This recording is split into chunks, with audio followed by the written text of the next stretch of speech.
Hello everybody, this is Eartha. I am live and we're going to do brows. I have not done anything to my face. I've only used a bonbon because my lips get so dry, and this is literally the best thing since Pockets. It is tinted lip balm. Essential oils just are like the most mega moisturizing thing you could do for your lips. Oh my gosh. Okay, so the first thing I did was I used my Glorious Primer all over my face, including my eyelids. Then I went and used the eye primer on just my eyelids. I'm going to do full makeup today.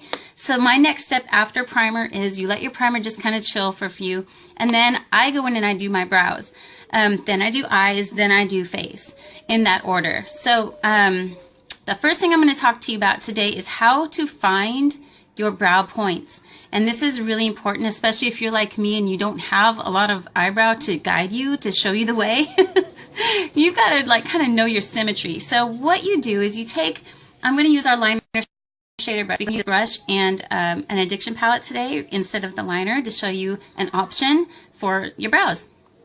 So take your liner shader brush or anything straight, like a pencil and anything, and you're going to go to the inner part of your nostril. Okay, I've seen it to the outer part of your nostril, but the problem with that is that our nostrils are different sizes. And so if your nostrils might be wider and you're trying to do the nostril thing and it's like your brow points are all crazy, that could be why. But symmetry-wise, in the inner nostril is going to line up with your point there.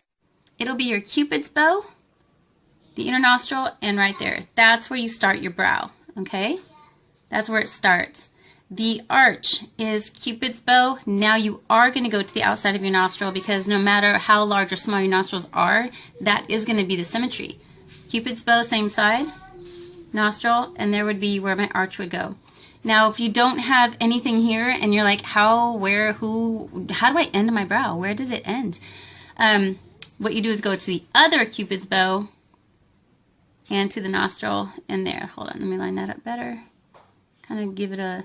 there. So I'm going to end my brow here. I really have to like remember where to end it because I don't have, if you look up close, I have a little bit of brow, but not a whole lot. And when I use the brow gel just by itself, it really like picks up on those little teeny tiny brows that I do have. And so if I'm just doing brow gel, I love doing that too.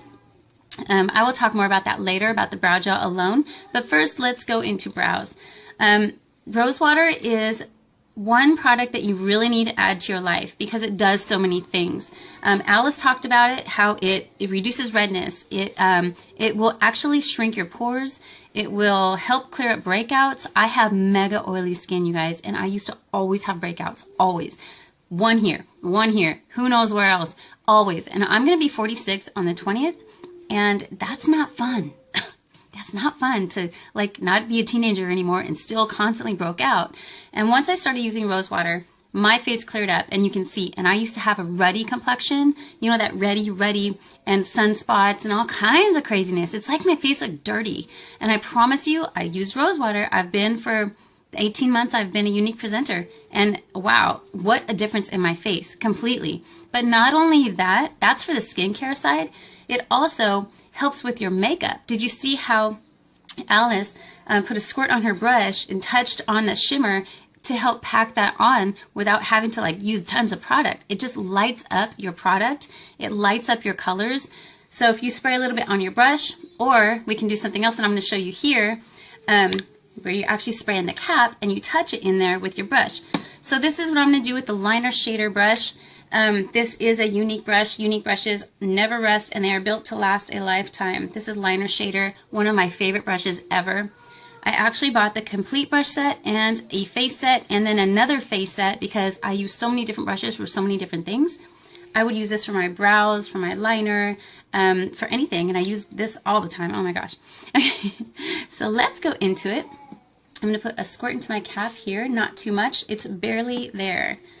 I'm going to today use Addiction Palette 1 because I love the browns and neutrals.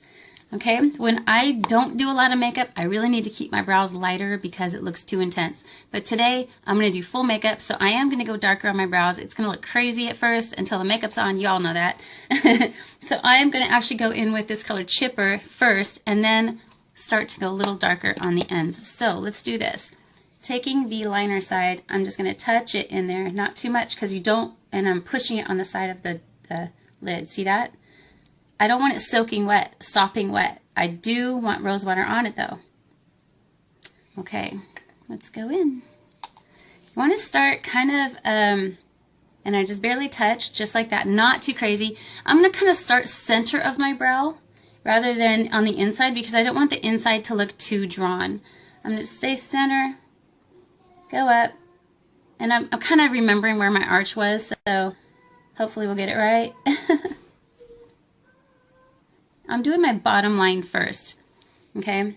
There's tons of different methods. I can't wait to see Alice because her brows are like insane. She's like the queen of brows. She does like those perfect, oh my God, brows.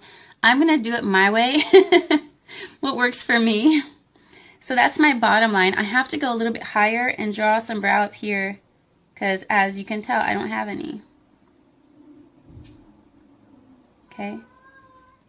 That would be, those are the lines I'm drawing in. Can you guys see that?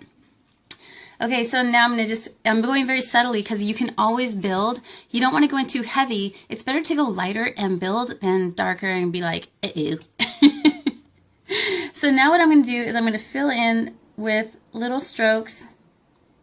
They say hair-like strokes.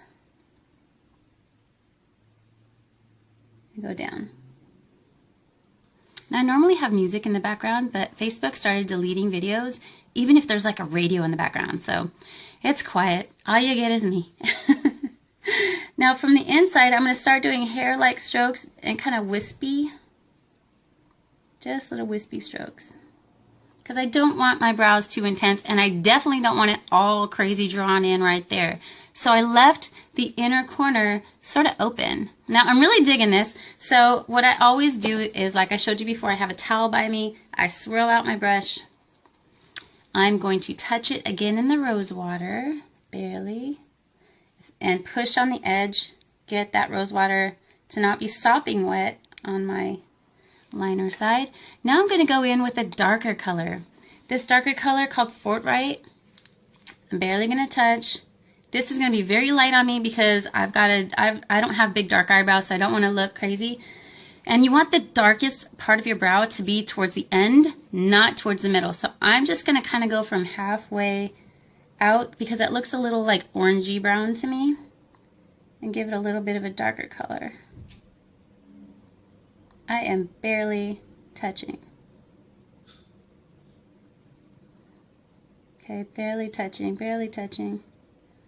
Just a little bit in now. I am so light-handed right now. I'm barely even matching my eyebrows to my skin, but I am. Okay, I'm liking this and digging this. This would be what I'm going to do for my other side. I'm going to finish my look today, but this is how you find your brow points. And this is how you can use your liner shader brush, an Addiction palette, and your Rosewater, or any neutrals or browns you have, but how you use a pigment as a liner. How cool is that?